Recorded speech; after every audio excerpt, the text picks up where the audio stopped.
Spring is in the air and the flowers are blooming. It's a great time to get working on your lawn and in your garden. And today on the show, we're going to do just that. We'll be speaking with some landscape and irrigation specialists. I'll also catch up with the ocean-friendly garden coordinator for the Surfrider Foundation. But first, Scarlet Landscapes' Jeremy Scarlett is going to show us all about water-saving devices. Jeremy, how can a person calculate how much water they'll need? The easiest way to calculate how much water to use on your lawn is to take a clear measuring cup or just a clear plastic cup, multiple ones if you have them, and place them in your lawn area and turn your sprinklers on and let them run for about 15 minutes. And then go back and look at your cups and you can measure how much is in there. So if there's a ½ an inch collected in 15 minutes, that means your sprinklers are putting out 2 inches of water an hour. Grass really only requires a ½ an inch of water a week, so that way you can figure out how much minutes you need to run and how often you need to run. Now, one of the things you'll want to look at is uniformity. So if you put different cups in different areas of the yard and you're seeing one cup fills up really fast and one cup doesn't, then you know you have a problem with what we call uniformity, meaning some of your sprinklers are putting out more water and others are putting out less.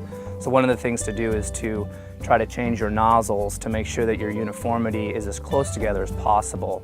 And taking it a step further, you really can only water until runoff occurs. So if you're on a slope, and even if after we did our water calculation tests, we figure out you need to water 15 minutes every other day, if you're getting runoff, meaning the water's just running down the sidewalk within 5 minutes, well, that's when you need to stop. And normally what you do in that case is you do what's called a cycle soak. You let it water for 5, and then you let it soak in for about an hour, and then you water again. Because as soon as runoff occurs, that's just absolute water waste. What type of watering heads or pop-ups do you recommend? The thing that I recommend is using a pressure-regulated pop-up body, meaning that the pressure is going to be set at the head of 40 pounds or less. Many systems are just connected directly to the house water and the pressure is whatever it is in the house, say it's 60 or 80. And what a lot of times homeowners don't understand is that maybe their sprinkler's rated for 2 gallons an hour, but that's rated at a certain PSI, and normally that may be 40. When in actuality, you have 80 running through the system, you're putting out twice as much water as you think. There's a few different ways to do that. You could install a regulator right at the valve, but that's a little bit more. You need a professional plumber for that. An easier way would be to take a pressure regulating pop-up body like this Hunter Pro S4 that I have, and if you install this, it'll be 40 PSI automatically right at your head. So that way you're having 40 PSI at all of your heads, and you're not putting out excess water than what you normally would have. So this actually has a pressure regulator in it. So even if your system has, say, 60 PSI or 80 PSI running through it, the water's going really fast, this brings it down to 40. It has a built-in pressure regulator inside the pop-up.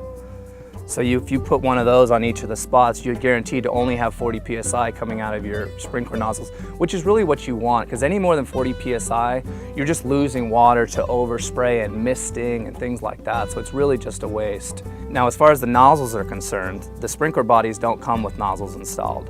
Some of them may do, but the professional type ones that I recommend don't. So you need to install a certain type of nozzle on this head. And the ones that we like to recommend, well, there's 2 different kinds that you can use. One is more of a traditional spray nozzle, and we like to use the Toro Precision nozzles. They have many different radiuses. Usually, traditionally, it was just either a quarter or a half or a full.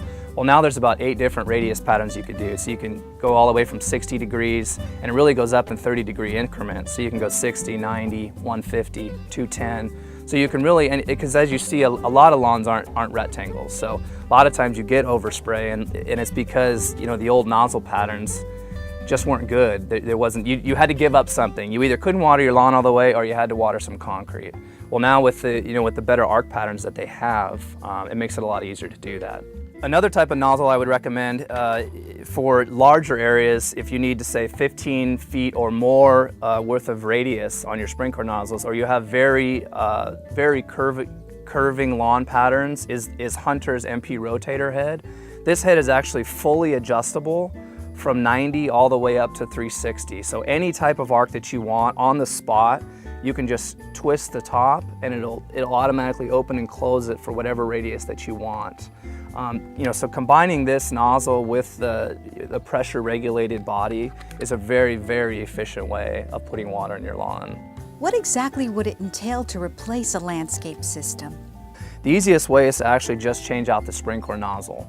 Most pop-up bodies, whether they be Rainbird, Toro, Hunter, Weathermatic, whatnot, allow you to take just the nozzle off and upgrade it. So you can easily upgrade to a Hunter MP rotator nozzle, which is a stream spray nozzle. It puts out fingers of water, or upgrade to a micro spray like the Toro Precision nozzles that I've been speaking about. That's the easiest way to bring your efficiency up, meaning you're going to lose less water to misting and runoff, and to put more water on your lawn. Okay, so what we're going to demonstrate here is how to retrofit your existing sprinklers by just upgrading the nozzles. So what I've done here is I've pulled the existing sprinkler up. You can use a flat blade screwdriver or something else to grab the edge of it to pull it up. And all we're going to do is simply screw the top off. And we're going to take our new nozzle. In this case, we're going to use a Hunter MP rotator. And you're just going to screw it right back on. Some sprinklers require a female end and some require a male end, so you're going to want to make sure that you purchased the correct nozzle once you know what that is. How can someone make their system more efficient? Another way to make your watering system more efficient would be to upgrade your current controller to what's called a smart-based weather controller. Is it easy to adjust a sprinkler head? Pop-ups are pretty easy to install. As long as you have a traditional pop-up head, really you can just screw it off and screw the new one on. Now you may have, some of them come in different heights, some of them are shorter, some of them are taller, so you may need to get a riser, a short riser, a tall riser. But for the most part, they all have a 1/2-inch thread on the bottom, and you'll be able to just screw this one off and screw the new one on. Show me how to adjust the radius of a pop-up. So now that we have our nozzle on and we have our sprinkler system on, we can see what the water pattern is that it's putting out. This particular nozzle has a left edge, so you're going to always want to line that up with whatever edge you're trying to water here. Now in most pop-ups, the riser body here is fully adjustable, so you can take a wrench and you can spin that all the way around wherever you want it. Now as far as adjusting your arc with the MPs, these have a single silver band around the outside, and what that is a full radius adjustment. So you can just turn that, and as you can see now we've opened it up to a 180-degree nozzle. So this particular head is fully adjustable as far as the arc is concerned. So we're going to want to try to line it up right with our edge here to make sure we're minimizing as much overspray as possible. They're very, very good wind resistance, and they're the most efficient sprinkler nozzle on the market. Take us through the process of what a person might do if they wanted to install a new landscape or just upgrade one that they had. One of the best places to start would be on the manufacturers' websites like Hunter or Rainbird or Toro, which are the 3 biggest irrigation manufacturers. They actually have very simple programs that you can use to put in your information, and they'll actually lay entire systems out for you for free. Now if you want to do something different, I would recommend going to your local suppliers. Here in Ventura we have Aquaflow Supply, and they can help you with laying out your system, but they can also recommend an irrigation professional for you, because not all landscapers and landscape gardeners have a lot of professional irrigation experience, and it's definitely a skill to be learned. So I would definitely recommend a professional to help you with your yard if you don't feel comfortable doing it yourself.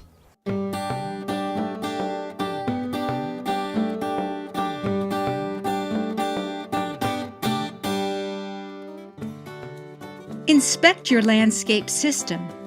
A broken or missing sprinkler head could waste as much as 25,000 gallons of water and cost you more than $90 over a 6-month irrigation season.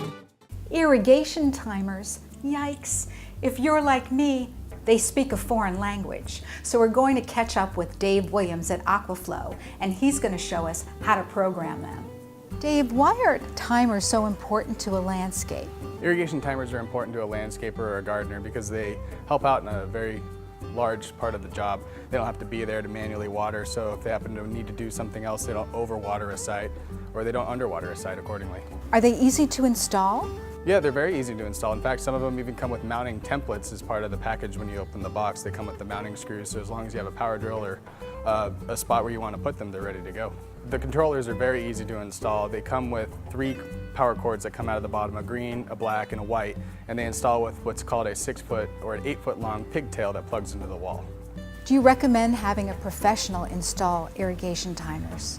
If you have no experience with electrical work, I would recommend a professional come in and install it. But if you're pretty savvy with, electrical and mechanics and things like that, and it's nothing an ordinary person would not be able to do. How many types of irrigation timers are there? There are 3 basic types of irrigation controllers. There are 2 for residential, both fixed station and modular, and then there's the larger commercial modular controllers. The most common for a residential would either be both the fixed station controllers or the modular controllers, depending on the preference of the landscaper or the gardener. Can you give us a demonstration of how to program one? This is the Weathermatic Modular SmartLine controller. The reason why it's called a modular controller is because when you open up the controller, there are available ports for expansion modules or expansion valves if you want to add or subtract something from your landscape, and it's very easy to install. You just take the expansion module and you plug it right in here, just like that, and you program your valve wires right into there. And then when you shut it, it's very easy to program. You set it over to the current date and time, and you set it for the current date and time, and then you take it over to your program start time. So if you want your irrigation to start at 6 o'clock in the morning, you just set it for 6 o'clock in the morning, and then you're able to go from there. If you want to do an additional program, you can take to an additional program B and then plug it in for whatever time you want to. Let's just say for right now we want it to start at 3 o'clock in the morning. So that's very easy to do. And then for zone run times, you pick your zone, which would be your valve 1, 2, or 3, corresponding to the wires that are on the inside of the controller. And then you just give them a couple minutes for whatever you want to water. Different plant types require different lengths of run time. And then you have your days to water. You can pick, you can choose to either do Monday, Tuesday, Wednesday, Thursday, Friday, or Saturday. You pick any interval of those, or you can go back and you can pick an interval. So that would be every 1 day, or every 2 days, or every 3 days if you're doing a fresh planting or something like that. And then you can, instead of interval, you can pick your odd or even days. So every 2nd or 4th or 6th day it'll water. Then you have your omit timer days, so you can skip any specific times or any specific days that you don't want to water. And then you have your seasonal percent adjust, where you can add more runtime or back off runtime given a percentage. This is the Rain Dial outdoor controller. It's a fixed station controller available in 6, 9, or 12 stations, and it's very easy to program. What you do is you set your program A, B, or C, and then you set it to your station that you want to pick and how much time you want it to run. You factor in the minutes, and then you pick whichever days you need it to run on, and then you just set it back to the current time and set it to run. It's really that simple.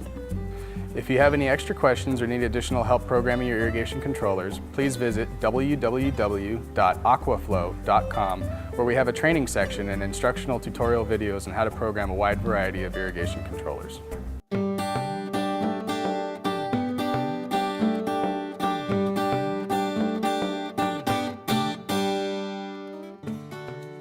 Connect.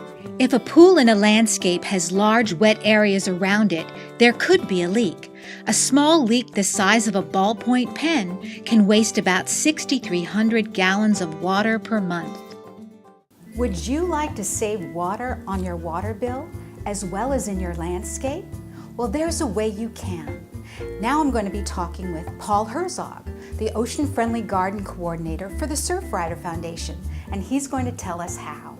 Paul, Ocean Friendly Gardens get involved with CPR. What is CPR? CPR is an easy way to remember what makes an ocean-friendly garden. It stands for conservation, permeability, and retention. We all are familiar when somebody's choking, how to revive them and apply CPR. Well, that's what we do for our gardens because our oceans and waterways are choking on pollution and on trash. So CPR stands for conservation, permeability, and retention. What are the benefits of putting in an ocean-friendly garden versus a traditional lawn? So an ocean-friendly garden versus a traditional landscape, it ties right back to CPR. Traditional landscape uses a lot of resources. An ocean-friendly garden conserves resources. In this case, we're talking about native or climate-appropriate plants. They use about 20% of what a turf lawn uses in terms of water. And then in terms of habitat, traditional landscape, grass after grass after grass lawn, you don't have any of that habitat that the birds and the bees and the butterflies really need to survive. Permeability. Our surfaces in our towns, our driveways, our roads are all hard. And so oftentimes you see water from the roof directed onto the driveway, out to the street, into a storm drain, right to the ocean. and then it's picking up pollutants going to the ocean. It's really a lose-lose. So we want is have surfaces that absorb water, and so R stands for retention, directing that rainwater into the landscape. So if you've got a roof with rain gutters and a downspout, you're directing it into the landscape rather than onto the driveway. And even if you don't have downspouts, let the roof water go right off into the landscape, and make some permeability in your driveway and your walkways as well. You know, we cut the curb at this house because there's only so much we can do on the property. Then there's the water that gets into the street. When it rains, it falls into the street. So the cut in the curb lets the water going down the gutter come into the landscape. It waters the plants. A lot of people have trees in their parkways, which helps to shade their car. And the soil helps to filter out pollutants. It's, again, a win-win situation. You know, changing out an entire lawn to an ocean-friendly garden can be a daunting project for some people. Tell me how you can start small. You know, you can start an ocean-friendly garden in many small steps, and you can also have a plan, and so you work that plan step by step. So I'll give you some examples. I walk around, I rarely see mulch used around plants. That's the thing you can do today, get mulch. The city gives it away free at the Cornucopia Community Garden. You can go to a nursery. You can use the leaves and tree trimmings in your own garden instead of putting them in the green bin. Use them in your own landscape. And so what you really want to do is evaluate your site kind of like a mini watershed. And a watershed has a high point and a low point where the water flows. The same thing for your building or for where you live. The high point is probably your roof and the low point is probably your driveway going out to the street. And so in between, you want to apply the 3 S's. Slow water down, spread it out, and let it sink in. Kind of like nature does in a stream. It doesn't go in a straight line with a hard concrete line channel sending it away. It wants to slow it down, and the curves of a stream bed do that. So you can have a dry stream bed in your yard. So the area that you excavate to make the stream bed, you mound up on the sides, put your plants in, and you've got a beautiful landscape. You know, it's very easy to find landscape professionals. There are professionals who've been trained through Surfrider workshops and city workshops. Also, you can look them up in the yellow pages under landscape professionals and ask them, hey, do you practice ocean-friendly gardens practices? And you can go onto our website. It lists our criteria, so you can ask the professional, look over those criteria. Do you follow those? And then look at their website, and then walk around your neighborhood. If you like a landscape, knock on your neighbor's door, ask them who did it. Sometimes pesticides and toxic things can get into the storm drain system with runoff. What type of pesticides do you recommend? You know, it's a great question to ask about pesticides and what's called integrated pest management, a kind of a softer approach. I like to say that, you know, sort of an ounce of prevention is really the best approach. And that's by building up the vitality of your soil. Kind of like we want to support our own health, you know, using probiotics, things that help support us rather than just saying, I better go take an antibiotic. So the probiotic for our soil, good compost or compost tea, also worm poo, frankly, worm castings, you get it at the store. It's the biology in that material that really supports the life in soil. And then mulch. Fresh tree trimmings are ideal, and again, those are very easy to get. And you may need to reapply those fresh tree trimmings every 6 months or a year because they're going to break down to form healthy soil. You know, ocean-friendly gardens maintenance is different than a typical mow, blow, and go. We want somebody who understands that process, not only the role of mulch, but the role of compost. So I would say that maintenance will be different, probably fewer times, you know, more seasonally, but more fine tuning. So you'll want somebody who's more knowledgeable. What type of watering system do you use with an ocean-friendly garden? You know, ocean-friendly gardens ideally are relying upon watering systems that are using rainwater as your first source of irrigation. People might say, wow, it doesn't rain that much. But simple calculations will show we get plenty of water. A typical size roof, let's say 1,000 square feet, with 1 inch of rain generates 600 gallons of water.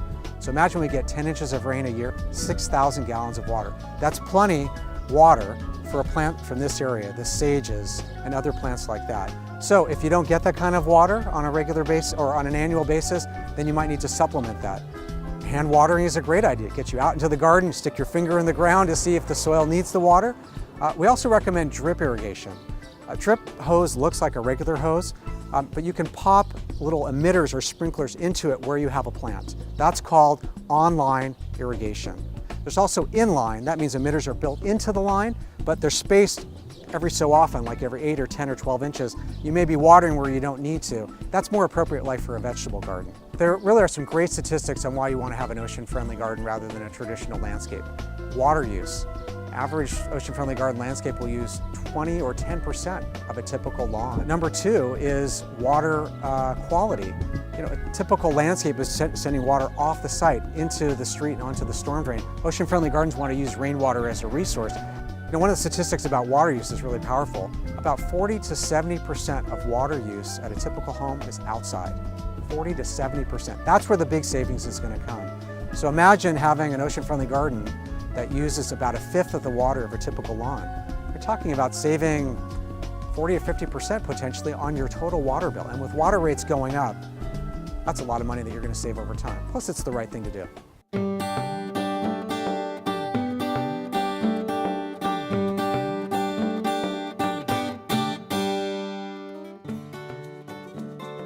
Direct. Are you watering the driveway, house, or sidewalk instead of your yard?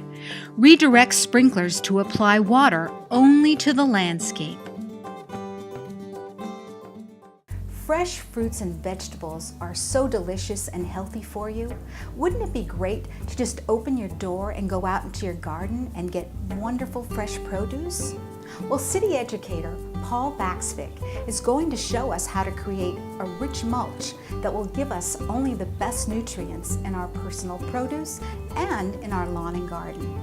Tell me about the types of soil. Well, here in Ventura County, we have very good soil, but it is very hard, especially in the summertime.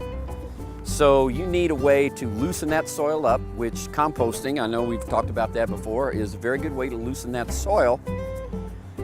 Our soil here is a little on the basic side of the pH scale, so it grows certain things really well, certain other things it does not grow nearly as well. When you compost, you will add acids to the soil to make it more neutral, so things will grow. When you compost, it will actually loosen the soil so that it will make it easier for the roots of the plants to get down into the soil and get the nutrients that are there. So whenever you want to plant a garden, you need to really chop your soil up fine and get it as loose as you can. You can add peat moss and other amendments to it to make it more receptive to water and things like that. But our soil here is some of the best in the world. What constitutes a rich mulch? A good mulch can be made up of all kinds of different things, but it's pieces of the ground up wood and bark and small pieces like this. Once you get them wet, that moisture will stay right in there. Mulch is much larger pieces than compost.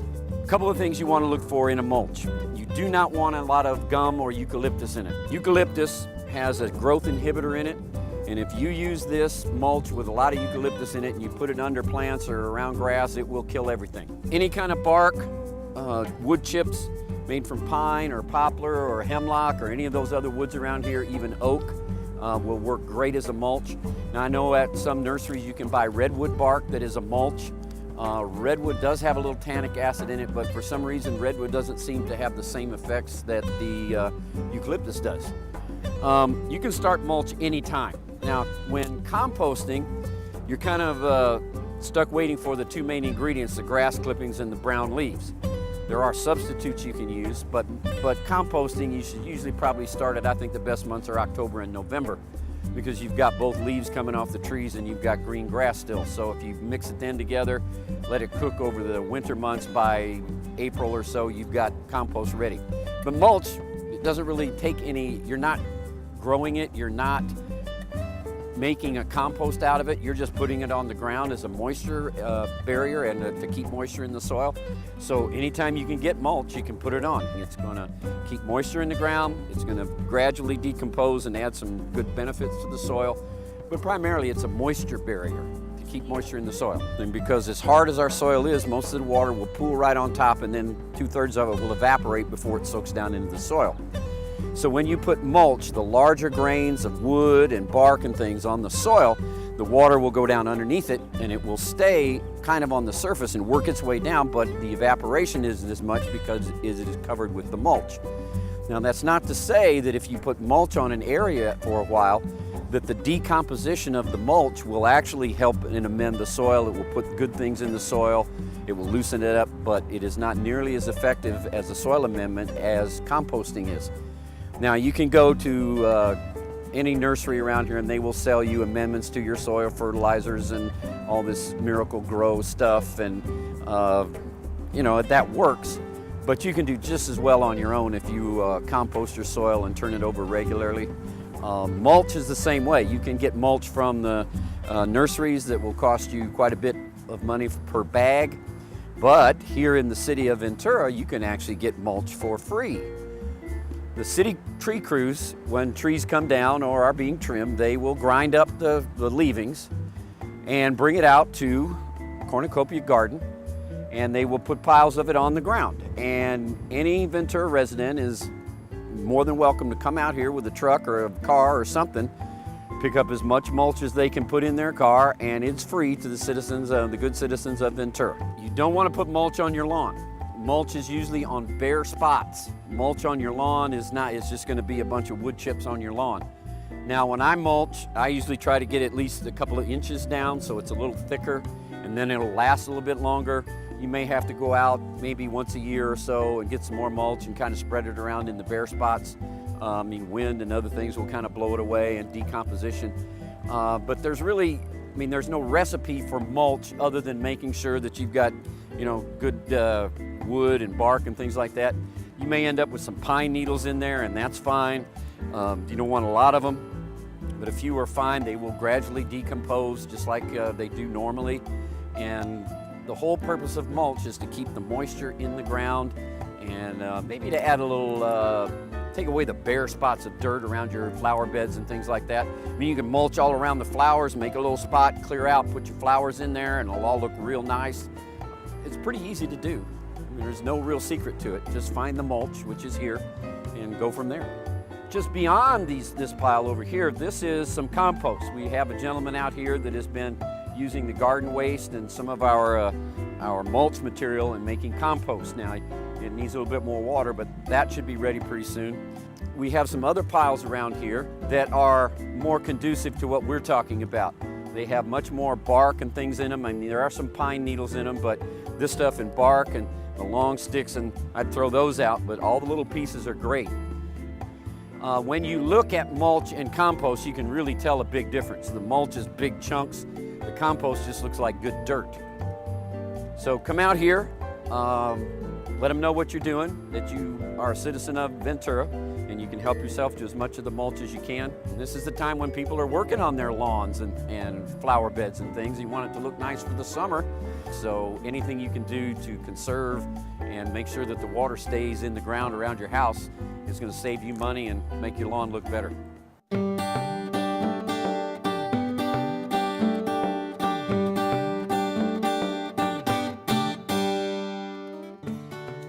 An improperly scheduled irrigation controller can waste a lot of water and money.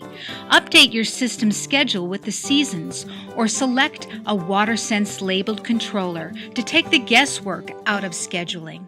Spring Sprinkler Spruce Up is a great time to go out into your lawn and onto your landscape and check it for any water leaks or problems with your irrigation system. That way you can correct the problem and alleviate any unnecessary flow. Knowing how to create a rich mulch, as well as creating an ocean-friendly garden, can also save you money in your landscape, on your water bill, and also save natural resources. For information and online tools that will help you save water, visit saveour-h2o.org/sprinklers101. Save Our Water recently unveiled the new Sprinklers 101 web-based resource, providing a host of information and online tools about water-efficient irrigation. Additionally, always look for the WaterSense label. WaterSense is a partnership program sponsored by the Environmental Protection Agency and seeks to protect the future of our nation's water supply by offering people simple solutions to use less water with water-efficient products and services. Since the WaterSense program's inception in 2006, WaterSense has helped consumers save 287 billion gallons of water and more than 4.7 billion in water and energy bills. For more information, also visit epa.gov/watersense/outdoor and visit venturawater.net and venturawater.org. SustainableVentura.tv for a better tomorrow.